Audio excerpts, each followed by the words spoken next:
आप देख रहे हैं चुनाव पर आधारित हमारा खास कार्यक्रम चुनावी सरगर्मियां।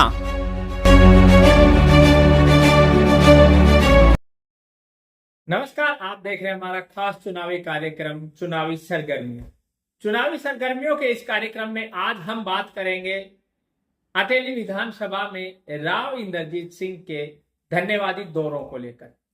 दरअसल जिस प्रकार से लोकसभा के जो चुनाव हुए थे और उन चुनावों के अंदर भिवानी महेंद्रगढ़ से भाजपा के जो प्रत्याशी थे, जो फिर से सांसद बने हैं चौधरी धर्मवीर सिंह, उनके प्रचार के लिए राव इंद्रजीत सिंह ने अटेली विधानसभा में 4 जनसभाएं की थी। और उसके बाद चौधरी धर्मवीर सिंह की महेंद्रगढ़ जिले में सबसे बड़ी जो जीत हुई है वो जीत हुई है अटेली विधानसभा से। यहाँ 19,500 से भी अधिक वोटों के मार्जिन से चौधरी धर्मवीर सिंह ने केवल अटेली हल्के से जीत दर्ज की थी। और अब राव इंद्रजीत सिंह अटेली हल्के की जनता का धन्यवाद करने के लिए 2 दिवसीय दौरों पर आ रहे हैं। उनका पहला कार्यक्रम 13 तारीख को होगा, जिसमें वो गांव सेहरन से शुरुआत करेंगे। उसके बाद अटेली में उनका कार्यक्रम होना है। 14 तारीख को मुंडिया खेड़ा, फिर सुंदरे में एक शहीद की प्रतिमा का अनावरण है और उसके बाद कनीना, यह एक उनका धन्यवादी दौरा होना है। अब हम आज इस मुद्दे को आपके सामने लेकर इसलिए आए हैं कि जिस प्रकार से लोकसभा चुनावों के अंदर राव इंद्रजीत सिंह ने कांग्रेस प्रत्याशी राव दान सिंह को अपना रिश्तेदार बताते हुए भी यहाँ की जनता से अपील की थी कि इस बार कांग्रेस के खिलाफ वोट देना है, भाजपा के पक्ष में वोट देना है। और यहाँ की जनता ने पूरे महेंद्रगढ़ जिले में सबसे अधिक जो वोटों का मार्जिन है उससे यहाँ की जनता ने भाजपा को जिताया। तो उसी जनता का धन्यवाद करने के लिए राव इंद्रजीत सिंह आ रहे हैं। लेकिन अब क्योंकि जिस प्रकार से विधानसभा के चुनाव आने वाले हैं, तो अब अलग अलग तरह की चर्चाएं इस दौरे को लेकर चल रही है। इस दौरे के पीछे जो चर्चाएं चल रही है उन पर आज हम चर्चा कर लेते हैं कि राव इंद्रजीत सिंह के जो धन्यवाद दौरे बताए जा रहे हैं, इनके पीछे उनकी बेटी आरती राव के अटेली विधानसभा चुनाव से चुनाव लड़ने की संभावनाओं को भी देखा जा रहा है। और जिस प्रकार से राव इंद्रजीत सिंह ने यहां लोकसभा चुनाव में प्रचार किया था, उसके बाद फिर यहां धन्यवाद दौरे किए जा रहे हैं। और उसके बाद 1 अगस्त में भी उनका कार्यक्रम बाघो जो मंदिर है जहां पर शिवरात्रि पर मेला आयोजित किया जाएगा, तो वहां पर भी आने की सूचनाएं मिली हैं। तो इस प्रकार से अटेली हल्के में इससे पहले राव इंद्रजीत सिंह इस तरह से इतनी जल्दी दौरे नहीं किए, इस तरह से एक्टिव नहीं हुए। अब तो ये पूरा समीकरण दिखाई दे रहा है। इनको देख करके अब लोग कयास लगाने लगे हैं कि शायद आरती राव अटेली से विधानसभा चुनाव लड़ सकती।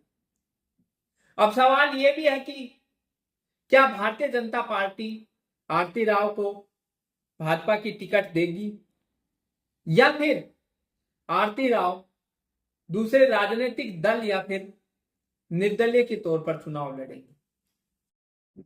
जिस प्रकार से राव इंद्रजीत सिंह केंद्र सरकार और प्रधानमंत्री नरेंद्र मोदी की तारीफ करते रहते हैं, उसको देखकर तो नहीं लगता कि फिलहाल राव साहब का पार्टी को छोड़ने या बदलने का कोई विचार है। लेकिन एक बात जरूर है कि लोकसभा चुनाव जीतने के बाद राव इंद्रजीत सिंह ने एक बात कही थी कि इस बार हरियाणा विधानसभा के अंदर जो दक्षिण हरियाणा है उसकी जो पावर है वो दिखानी है।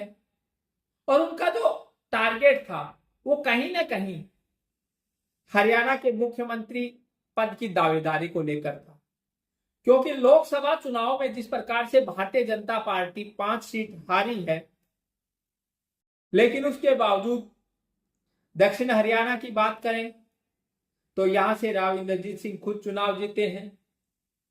और भिवानी महेंद्रगढ़ से चौधरी धर्मवीर सिंह जीते हैं, लेकिन उनके लिए भी राव इंद्रजीत सिंह ने उनकी टिकट दिलाने से लेकर चुनाव जिताने तक बहुत प्रयास किए, खुद जनसभाएं की और एक एक दिन में 4-4 जनसभाएं की, तो उनके लिए भी बहुत प्रयास किए गए थे। और इन पूरे समीकरणों को देखते हुए राव इंद्रजीत सिंह यहां से हरियाणा के सीएम की दावेदारी भी जता रहे थे। लेकिन जिस प्रकार से पिछले दिनों गृह मंत्री अमित शाह ने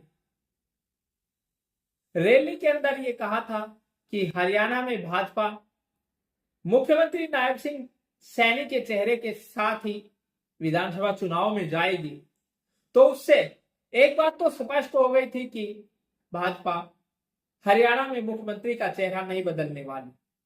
और इसके बाद राव इंद्रजीत सिंह ने अपनी गतिविधियां बढ़ा दी। अभी पिछले सप्ताह ही उन्होंने हांसी और हिसार के 2 दिवसीय दौरे किए। वहां का जो यादव समुदाय है उनके बीच रहे, उनके कई कार्यक्रमों में शिरकत की और अब अटेली विधानसभा क्षेत्र में 2 दिन के दौरे हैं और आने वाले विधानसभा चुनाव में इसी प्रकार के कई और कार्यक्रम राव इंद्रजीत सिंह के इस पूरे अहिरवाल में देखने को मिलेंगे। तो ये बात इशारा करती है कि कहीं ना कहीं राव इंद्रजीत सिंह अपनी ताकत भी दिखाना चाहते हैं और भाजपा के सामने अपनी बेटी को एक मजबूत प्रत्याशी के रूप में उतारना भी चाहते हैं। बहरहाल ये आने वाले समय में देखना होगा कि क्या भाजपा राव इंद्रजीत सिंह के जो अब प्रयास किए जा रहे हैं उन्हें कितनी तवज्जो देती है। तो इन सब बातों को देखते हुए अब राव इंद्रजीत सिंह विधानसभा चुनाव से पहले अपनी ताकत भाजपा को दिखाना चाह रहे हैं और ये अब आने वाले समय में जब 2 दिन के दौरे होंगे शनिवार और रविवार को, उस समय देखना होगा कि कितनी पब्लिक को राव इंद्रजीत सिंह इस विधानसभा क्षेत्र में अपने साथ जोड़कर जनसभाओं में ला पाते हैं।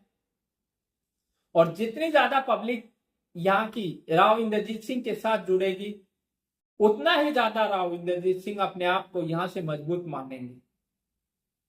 लेकिन इसके साथ ही आरती राव के अटेली विधानसभा से चुनाव लड़ने की जो संभावनाएं हैं उनको भी नकारा नहीं जा सकता, क्योंकि राव इंद्रजीत सिंह लगातार यहां सक्रिय हो रहे हैं।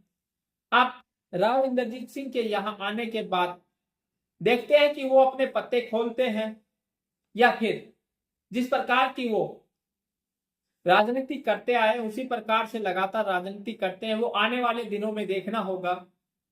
बहरहाल कल के राव इंद्रजीत सिंह के दौरे एक तरफ जहां राव इंद्रजीत सिंह अपनी ताकत दिखाएंगे, तो वहीं कहीं ना कहीं आरती राव के चुनाव को लेकर भी कोई इशारा दे सकते हैं।